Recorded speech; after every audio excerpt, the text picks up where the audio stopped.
할렐루야. 아멘. 기도드리겠습니다. 하나님 아버지, 하나님의 은혜를 구합니다. 이 시간 간절한 심정으로 하나님께 나왔습니다. 온전한 예배자로 하나님께 서게 하시고 하나님의 영광만을 구하는 하나님의 친백성이 될 수 있도록 은혜를 베풀어 주옵소서. 시종일관 아버지께서만 홀로 영광 받으시기 원합니다. 주 예수 그리스도 이름으로 기도합니다. 아멘.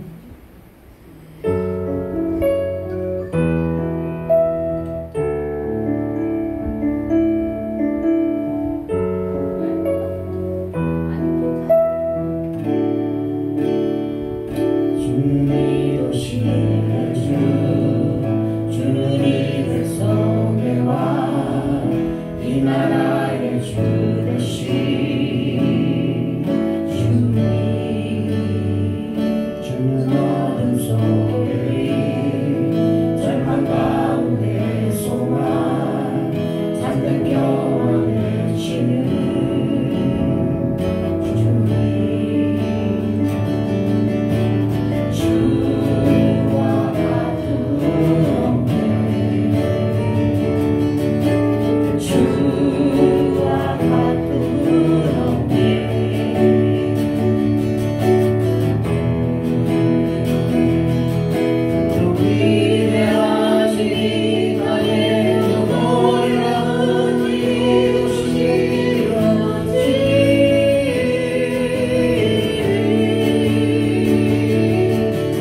다 같이 사도신경으로 신앙 고백하시겠습니다. 전능하사 천지를 만드신 하나님 아버지를 믿사오니 그 애아는 우리 주 예수 그리스도를 믿사오니 이는 성령으로 잉태하사 동정의 만영에 나시고 본디오 빌라도에게 공화를 받사 십자가를 받으시고 장사한 지 사흘 만에 죽음과 가시고 하늘로 오사 천능하신 하나님의 아들이시다. 지금서 산자와 정자를 심판하시고 성령님사 거룩한 공화와 성령과 죄를 사하여 주시옵소서. 말씀입니다. 영원히 사는 것을 믿사옵소서. 찬송가 1장 마음으로 걸어가는 찬송하시겠습니다.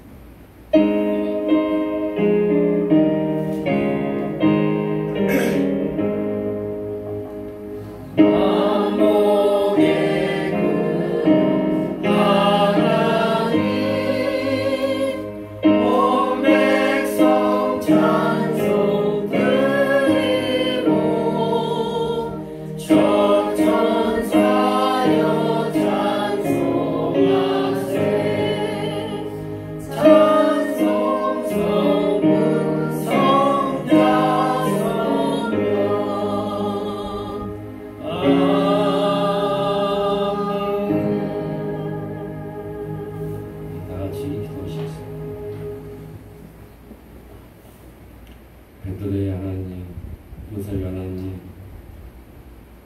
우리 산자의 우리를 지켜주신 여호와 주 하나님, 아버지 하나님, 오늘 벌써 9월달이 됐나이다. 주님, 우리 시작할 때 성도들 각자 기도 제목이 있으며 그를 위해서 많이 기도하였을 걸로 주님 아시오매. 아버지 하나님, 그 기도 제목이 지금은 응답받을 수 있도록 인도하여 주시옵시고 그를 막고 방해하는 자가 있으면 주여 주님의 은혜에 보혈로서 다 물리쳐 주시옵소서. 그로 인하여서 우리가 늘 행복한 마음으로 성령 충만한 마음으로 더 주님을 찾는 그러한 믿음으로 살아가게 인도하여 주시옵시고 그 믿음 가운데 모든 역경과 모든 고통에서 벗어날 수 있도록 주여 은혜에서 베풀어 주시옵소서. 아버지 하나님, 우리 이렇게 성도님들 가정을 지켜주시옵시고 그 가정에 주님이 살아계심을 늘 깨닫게 해주시옵시고 그 가정에 주님의 보혈로서 지켜주시사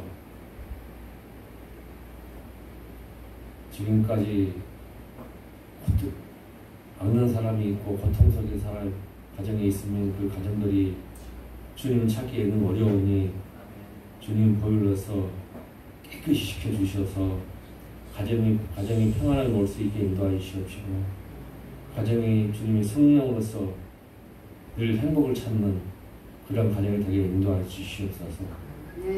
그로 인하여서 믿지 않는 자, 또 주변에 있는 자가 그들에게 찾아와서 주님이 살아계심을 묻게 하여 주시옵시고 이런 성도인들 주님이 살아계심을 그들에게 널리 펴게 하여 주시옵소서.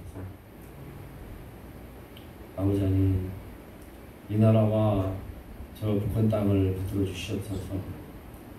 이 나라 주님 어려운 가운데 있사오니 주님 보혈로서 다 풀리게 하여 주시옵시고 우리 국민들이 편안한 마음으로 주님을 믿고 살아갈 수 있도록 주여 붙들어 주시옵소서.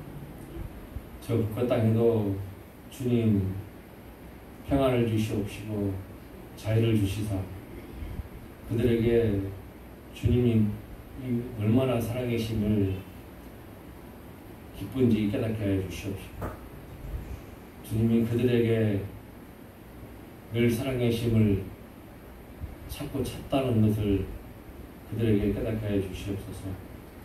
그로 인하여서 남북이 통일되고 세계적으로 우뚝 서고 그로 인하여서 주님 주의 사랑을 많은 국가에 전파할 수 있도록 주여 인도하여 주시옵소서. 아버지 하나님, 오늘 이사 목사님 설교하실 때 주님이 지켜주시옵시고 특히 건강도 지켜주시옵시고 이사 목사님이 가고자 하는 길도 있고 뜻하는 일이 있사오니 주님 그 길도 주님이 넓게 펴주시옵시고 가고자 하는 길도 주님이 앞에서 이끌어 주셔서 뜻이 이루어질 수 있도록 인도해 주시옵소서. 이성 말씀, 설교 말씀이 우리에게 생명의 양식이 되고 유란히 시가 돼서 늘 건강과 행복과 주님의 은혜로운 말씀으로 살아가게 하여 주시옵소서. 모든 것은 다 주님이 지켜주시옵시고 믿음 가운데서 우리에게 행복을 축을 찬양할 수 있도록 있게 하오니 우리 주 예수 그리스도 이름으로 기도했습니다. 아멘. 교동문은 10편 84편 만군의 여호와여 주의 장막이 어찌 그리 사랑스러운지요. 내 영혼이 여호와의 구원을 사랑하며 찬양하며 내 마음과 육체가 살아계시는 하나님께 부르짖나이다. 나의 왕 나의 하나님 만군의 여호와여 주의 제단에서 참새도 제 집으로 제비도 새끼를 보금자리를 얻었나이다. 주의 집에 사는 자는 복이 있나니 그들이 항상 주를 찬송하리라. 주께 힘을 얻고 그 마음에 시온에 데려가 있는 자는 복이 있나이다. 그들의 눈물을 무자로 전하되 그곳에 많은 샘이 있을 것이며 이른비가 복을 채워 주나이다. 주의 은혜를 사랑하는 날이 가로수의 생명보다 나은지 악인의 장막에 사는 것보다 내 하나님의 성전 문지기로 있는 것이 좋사오니 만군의 여호와여 주께 의지하는 자는 복이 있나이다. 아멘. 다 같이 각자 기도 제목을 놓고 기도하시겠습니다.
주님께서 저희들을 들어주시길 간절히 원합니다.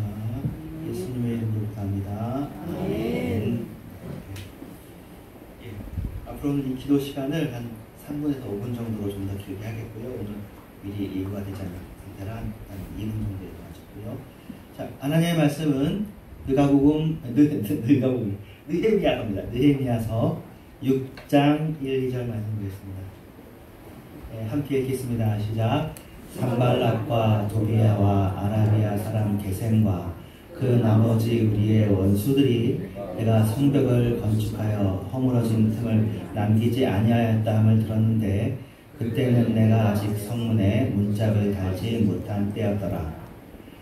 산발락과 게셈이 내게 사람을 보내어 이르기를 오라 우리가 오노 평지 한 촌에서 서로 만나자 하니 실상은 나를 해하고자 함이었더라.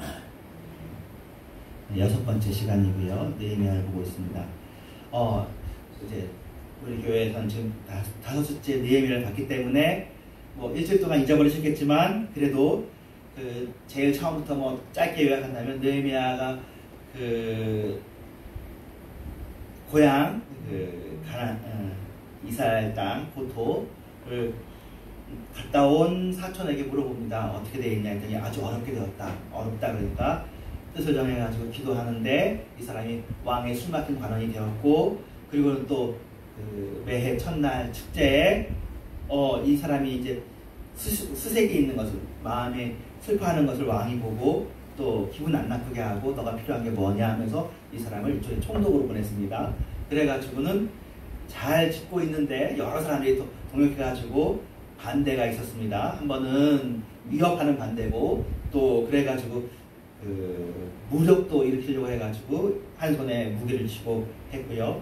또 지난주에는 또 내부적인 뭐 사실 있을 수 있는 일이지만 이 성벽을 재건하는 기간 동안에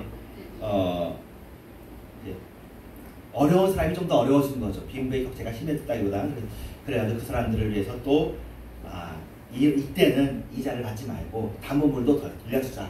그래가지고 그 일을 해결했다는 것을 봤습니다. 그래서 지난주가 절반 정도였는데요. 오늘은 완성되는 시점입니다. 문 하나만 달면 돼요. 성벽을 다 완성하고 이제 문짝만 남은 상태였어요.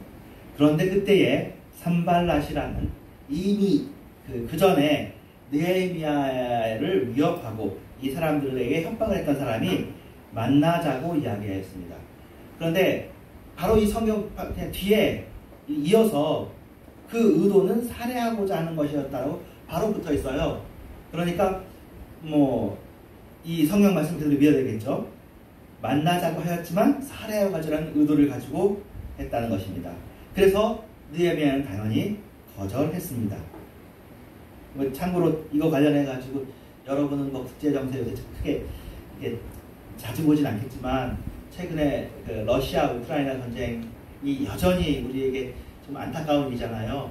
푸틴이 얼마 전에 또 발표를 했어요. 무슨 말을 했냐면은 만나자. 나 소련 밖으로 안 나가고 모스크바에서 만나자. 모스크바에서 만나면 뭐든지 다 얘기한다. 그렇게 얘기해서 그 전에 또 했던 얘기거든요. 그래서 우리 제3자가 보기에 뭐 하자고 이게 젤렌스키라는 우크라이나 대통령을 모스크바로 데려와서 거기서 이야기하자고 하는 거예요. 이게 위치가 중요하잖아요. 최근에 그 김정은 북한에 있는 사람도 그 갈 때 얼마나 보안을 철저히 하면서 자기 목숨이 어떻게 될까요? 위험한데 그렇게 하는 것처럼 뭐 여기도 아마 그런 일이 있었던 것 같습니다. 그래서 만나자고 했는데 뭐 아까 중간에 말했던 마을에서 느헤미야가 거절을 한 거예요. 그런데 4번이나 얘기를 한 거예요. 그러니까 집요하게. 그래서 또 역시 이게 사람이 한 번 거절하는 게 힘든데 4번이나 단호하게 거절을 했습니다. 6장 4절의 얘기입니다. 그들이 4번이나 이같이 내게 사람을 보내되 나는 꼭 같이 대답을 하였더니. 그러니까 5번째는 이 사람이 전략을 달리했습니다. 5절에 보면 산발랏이 5번째는 그 종자의 손에 봉하지 않은 편지를 들려 내게 보냈는데 이것은 서신이 다른 사람이 볼 수 있도록 실수인 것처럼 이렇게 한 것입니다. 그래서 이것에 대한 학자들의 해석은 이것은 의도적으로 내용을 노출시킨 다음에 거짓 소문을 퍼뜨리고 누명을 씌우려고 하는 계획이었다고 해석되어집니다. 이 6장 6절에 그 글에 어떤 내용이 써있냐면은 그 글에서는 이제 이 자기가 쓴 거죠. 이방 중에 소문이 있고 가수무도 말하기를 넌 느헤미야거든요. 너와 유대 사람들이 모반하려 하여 성벽을 건축한다 하나니 네가 그 말과 같이 왕이 되려 하는도다. 아마 만나서도 이 얘기를 하려고 했을 것이고 사실은 이 이야기를 느헤미야가 사실은 그 당시에 총독으로 와 있는데 바사제국 있잖아요. 여기에도 아마 그걸 이미 계속 보냈을 거예요. 이게 우리가 에스라서를 봤는데 에스라에서는 이렇게 보내가지고 한번 성전 건축이 중단된 적도 있었어요. 그랬는데 지금은 중단이 안 되고 계속 되니까 이걸 가지고 계속 이거 루머를 만들어 가지고 퍼뜨리려고 하는 것이죠. 바사의 왕이 있단 말이에요. 물론 왕조의 왕은 하나님이시지만 정치 제도를 무시할 수가 없는 것이죠. 그러니까 느헤미야가 예루살렘에서 왕이 되려고 한다는 것은 반역죄죠. 그래서 왕이 되려고 성벽을 재건한다. 이렇게 이야기하니까 느헤미야는 역시 단호히 거절했습니다. 요새만 거짓 뉴스가 있는 것이 아니라 지금 그때도 거짓 뉴스가 있고 이것이 이제 반간계라고 해요. 간첩 보내기도 하고 수법 중에 하나인 거죠. 그래서 이제 8절에 이렇게 얘기합니다. 내가 사람을 보내어 그에게 이르기를 네가 말한 바 이런 일은 없는 일이요 너의 마음에서 지어낸 것이라고 했습니다. 그리고 이는 그들이 다 우리를 두렵게 하고자 하여 말하기를 그들의 손이 피곤하여 역사를 중지하여 이루지 못하게 함이라 이제 내 손을 힘있게 하고서 이후에 무헤다벨의 손자 들라야의 아들 스마야가 두문불출하기로 내가 그 집에 가니 그가 이르기를 이제 또 다른 거예요. 스마야라는 사람이 두문불출하면서 이렇게 하는 거예요. 그들이 너를 죽이러 올 터이니 우리가 하나님의 전으로 가서 외수 안에 머물고 그 문을 닫자 저들이 반드시 밤에 와서 너를 죽이리라. 6장 10절에 새로운 등장인물입니다. 스마야라는 사람이 느헤미야를 자기 집으로 초청을 했습니다. 앞부분에서는 산발랏이 이방인이죠. 어떤 마을로 초청을 했는데 이제는 유다 사람이고 또 이 사람이 아마 선지자였던 것 같습니다. 선지자 노릇을 했던 스마야가 이제 자기가 집 밖에 못 나가니까 자기 집 안으로 좀 와줘라. 너의 목숨을 그래서 구원할 수 있다 라고 하는 것입니다. 자기는 아마 정결례나 서원 때문에 집 밖으로 나가지 못한다고 아마 설명한 것 같습니다. 근데 그렇게 만난 다음에 만나서 이렇게 얘기합니다. 이제 우리가 같이 성소로 가서 숨자고 얘기를 하는 겁니다. 처음에는 그 사람의 집까지 가서 얘기하는 것은 맞는데 또 성소에서 숨자고 하는 말에 느헤미야가 의구심을 갖는 것입니다. 이 사람의 주장은 무엇이냐면 적대적 세력이 느헤미야를 죽이려고 노리고 있으니까 안전한 성전에 가서 숨어 있어야 하니까 거기서 만나자고 말하고 있는 것입니다. 이상한 거죠. 자기는 정결례 때문에 느헤미야에게 오라고 해놓고 또 사실은 성전으로 가자 그러면 자기도 집 밖에서 나와서 성전으로 또 가야 되는 거잖아요. 자기 못 나간다고 하고 말의 모습이 있죠. 그리고는 사실은 느헤미야가 성전에 들어가는 것 자체가 사실은 조심스러운 일입니다. 느헤미야는 넘어가지 않았습니다. 내가 이르기를 나 같은 자가 어찌 도망하며 나 같은 몸이면 누가 외소에 들어가서 생명을 보존하겠느냐 나는 들어가지 않겠노라 하면서 그 사람의 말도 거절을 했습니다. 스마야의 제안을 거절한 거죠. 성소에 들어가는 것 그것은 제사장과 레위인이라는 사람들에게만 구별된 사람한테 주어진 것이 자기는 정치인이거든요. 자기는 일반인입니다. 그리고 더구나 이 동기가 불순한 거죠. 목숨을 잃는 것이 두려워 도망했다라는 것을 정결례 때문 아니라 하나님과의 관계에서 이 사람이 성전에 들어갔다는 것뿐만이 아니라 사람들에게 느헤미야가 숨었다, 목숨을 구하기 위해 숨었다, 그리고 더구나 성전에 숨었다. 이중으로 느헤미야를 올가매려고 억울하게 만들고 누명을 씌우려고 이렇게 하는 것입니다. 12절에 보면 깨달은 즉 이렇게 합니다. 처음에는 자기 동족이 얘기하니까 좋게 얘기했는데 두 번째 얘기하는 걸 보니까 이게 이상합니다. 그래서 그는 하나님께서 보내신 바가 아니다. 도비야와 산발렛에게 뇌물을 받고 내게 이런 예언을 하는구나 라고 합니다. 그러니까 아주 핵심인 사람까지 선지자인 사람까지 산발렛에게 뇌물을 받아가지고 이런 일을 했다는 것을 깨닫게 해주신 것입니다. 그들이 뇌물을 준 까닭은 나를 두렵게 하고 이렇게 함으로 범죄하게 하고 악한 말을 저 나를 비방하게 되어 함이었느니라. 다행히 느헤미야는 이 누명을 씌우는 것, 억울하게 만드는 일에 빠지지 않고 성벽의 제거는 완성되었습니다. 성벽 역사가 52일 만인 엘룰월 25일에 끝나매라고 했습니다. 노심초사하면서 조심하면서 외적의 해방과 그리고 내부의 분열과 그리고 또 자신을 향한 그 화살 같은 것들, 그 누명 같은 것들을 잘 이겨내고 52일 만에 마쳤습니다. 그래서 주전 445년 10월 2일로 추정되는데요. 느헤미야가 왕에게 자신의 소원을 말한 이후에 6개월 만에 이루어진 일입니다. 이렇게 6개월 만에 또는 52일 만에 이루어질 일이 141년 동안 무너진 채로 있었단 말이에요. 141년 만에 수원 사업이 이렇게 이루어진 것입니다. 성벽은 이렇게 우리가 이해하면 좋은데, 성전은 우리가 의미가 있는데 성벽이 무엇일까?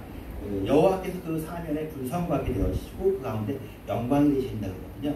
성벽은 보호하는 겁니다. 그래서 여러분의 기도와 여러분의 믿음이 여러분을 보호하잖아요. 그런 것처럼 성벽이 있으므로 여러분 보호받는다, 그런 의미가 되어 있습니다. 예루살렘 성벽인 거죠. 그런데 이것이 지어짐으로 말미암아 성전이 보호받고 영원히 보호받게 되었습니다. 16절에 이게 굉장히 재미있는 독특한 구절인데요. 우리의 모든 대적과 주위에 있는 이방 족속들이 이를 듣고 다 두려워하여 크게 낙담하였으니 그들이 우리 하나님께서 이 역사를 이루신 것을 알미니라 했습니다. 우리가 보기엔 별거 아닌 것 같은, 항상 성경에 있는 말이다 라고 여겨지지만, 성벽 재건되기 이전의 상황은 유다 백성들이 이웃을 두려워하는 상황이지, 이웃이 유다 백성을 두려워하는 상황은 아니었거든요. 유다 백성은 업신여김을 당하는 상황이었어요. 그런데 성벽이 이루어지니까 어떤 효과가 일어났습니까? 이제는 이 사람들은 이런 역사를 이룰 수 있는 사람들이구나 하면서 이웃 사람들이, 산발락과 도비와 이런 사람들도 이걸 막을 수가 없구나 하면서 두려워하게 되었습니다. 굉장히 큰 효과가 일어난 것이죠. 그리고 두 번째는, 이것이 또 중요한 건데, 하나님께서 이 역사를 이루신 것을 알게 되었다고 말합니다. 성벽 제거를 통해서 하나님이 드러났습니다. 그전에는 주변 사람들에게 하나님의 존재가 무의미하고 무시해도 되는 것일 수 있겠죠. 그러나 이제는 그렇지 않습니다. 느헤미야가 입버릇처럼 말했던 하나님의 임재와 역사가 성벽 제거를 통해서 그대로 드러났고, 하나님은 살아서 역사하시는 것으로 인식되었습니다. 제가 이걸 보면서 이제 보통은 느헤미야에게 주검을 하거나 연속 설교를 하면서 느헤미야의 리더십을 가지고 느헤미야가 잘 막았다, 누명을 안 썼다, 거기에 초점을 맞추는데, 시간도 좀 있고 한 짧은 시간 동안에 이것을 예수님하고 비교하면 어떻게 설명이 될까 한 번 더 생각을 해보게 되었습니다. 사실은 이제 구약에 있는 모든 사람들이 예수님의 예표이잖아요. 어떤 의미에서 느헤미야는 예수님의 예표로서 이것을 잘 막았고 성벽을 지었다라고 볼 수 있습니다. 그런데 또 어떻게 보면 예수님은 누명을 쓰셨습니다. 느헤미야에게 누명을 씌우는 게 그거였잖아요. 왕이 되려고 한다. 예수님에게 누명을 씌운 것도 저가 왕이 되려고 한다 했습니다. 자칭 유대인의 왕. 그리고 예수님이 말씀하신 것은 저 성전을 무너뜨려도 사흘 만에 다시 세우리라. 그 당시에 헤롯 성전이었거든요. 그랬더니 사람들의, 사실 거짓말이기도 하고 누명인데 무엇이 뭐냐면 저가 성전을 해방한다. 물론 또 여러분이 아는 또 구체적인 사건도 있죠. 성전에서 비둘기를 팔고 소를 팔고 하니까 예수님께서 그렇게 했죠. 이 성전은 기도하는 전인데 너희들이 장사하는 사람들의 강도의 불을 만들었구나 하면서 그것을 방해를 했어요. 그랬더니 이것도 역시 성전 회방제로, 또는 예수님한테 들려진 그 회방 제목 중에 하나가 자신과 하나님을 동일하다고 얘기한다. 참나 탐나하다. 신성 모독죄가 예수님에게 붙었습니다. 그리고 예수님 느헤미야처럼 외부에, 그러니까 예수님에 따르는 사람이 아닌 외부의 사람들이 끊임없이 예수님을 공격을 했죠. 예수님을 향한 공격은 사실은 사탄이 태어날 때부터 헤롯을 통해서 죽이려고 했고, 그리고 또 이집트에 피신가 있었고, 그 이후에 40일 동안 금식하신 이후에도 시험 받을 때 사탄이 3가지 시험을 했다고 그랬잖아요. 근데 그때 사탄이 떠날 때 뭐라고 그러냐면 잠시 떠났다는 거예요. 계속 괴롭히려고 사실은 붙어있는 거죠. 여러 사람의 모습으로, 심지어 여러분 아시는 것처럼 베드로의 모습으로도 예수님을 해방했죠. 근데 베드로의 모습으로 해방한 것은 작은 일이고, 궁극적으로는 아주 가까이 있는 사람 12제자 중에 핵심 제자인 유다가 예수님을 팔도록 해가지고, 자, 그러면 느헤미야를 얘기로 하면 이렇게 해야 되는 거예요. 예수님이 그 모든 해방에도 불구하고 이겨서 산발랏은 나쁜 사람이 되고 가론이라는 나쁜 사람이 되고, 예수님은 그 재판에서 이겨야 되잖아요. 참고로 코란엔 그렇게 써있대요.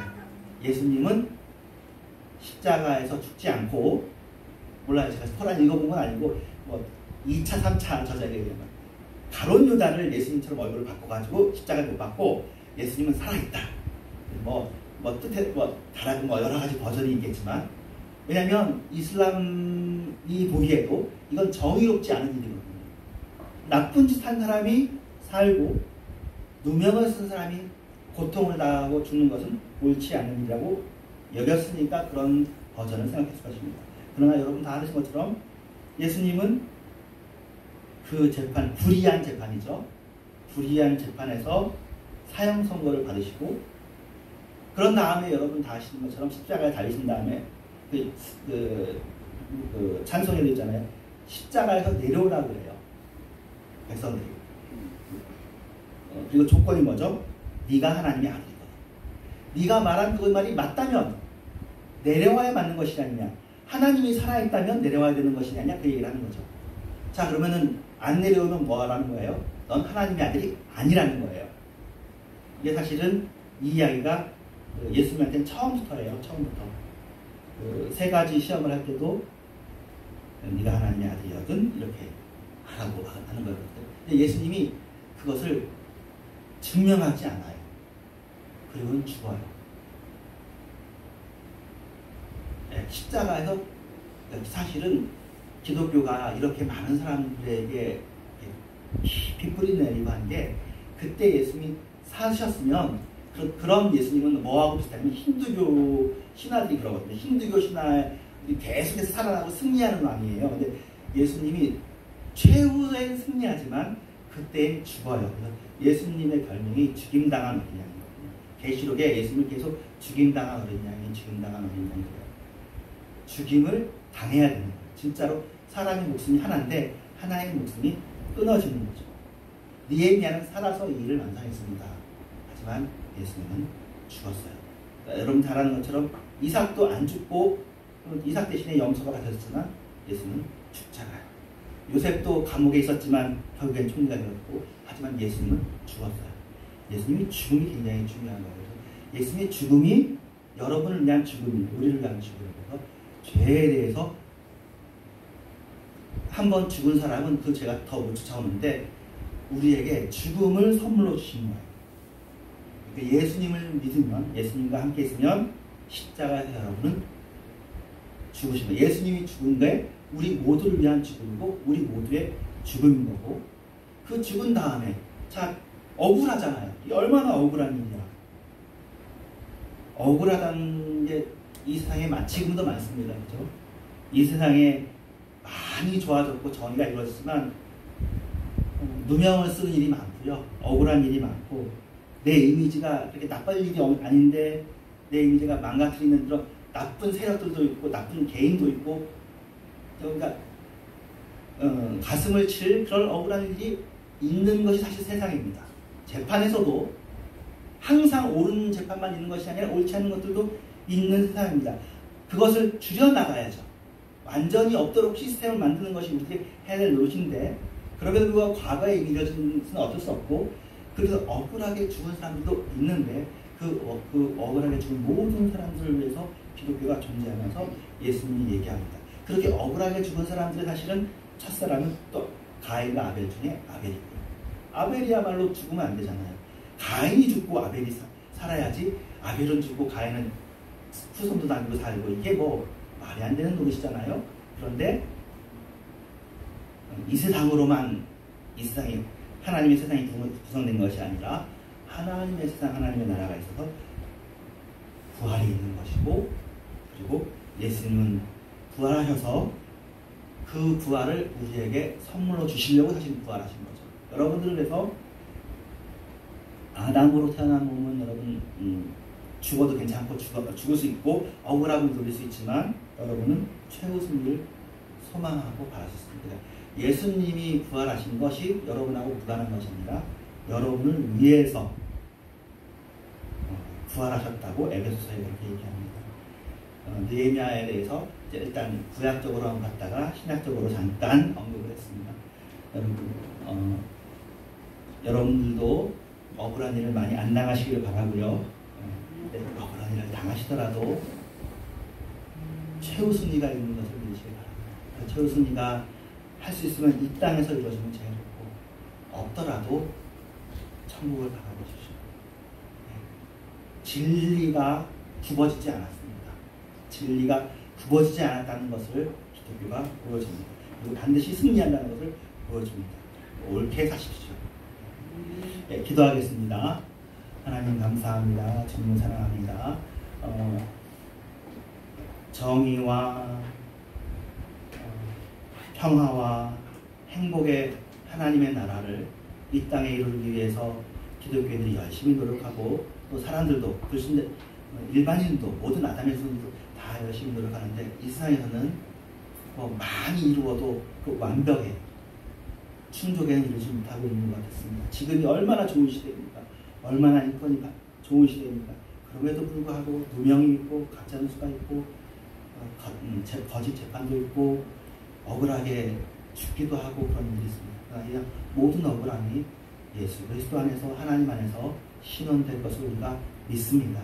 하나님 아버지 이 세상을만 바라보는 것이 아니라 세상과 나는 방법 없고 부족한 줄을 바라볼 수 있는 그래서 웃을 수 있고 소망을 가질 수 있고 행복할 수 있는 저희가 되게 해주셔서 예수님의 이름으로 기도합니다. 아멘. 211장 1, 2절 찬양하겠습니다.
주님을 위해서 헌금을 드렸습니다.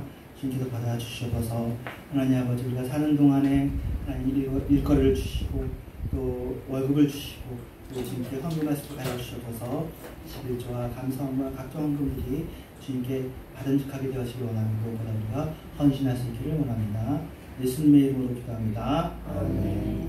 하늘에 계신 우리 아버지 이름이 거룩하게 받으시오며 나라의 마음이시며 이 시간에 되어지면 같이 땅에서 이루어지리라.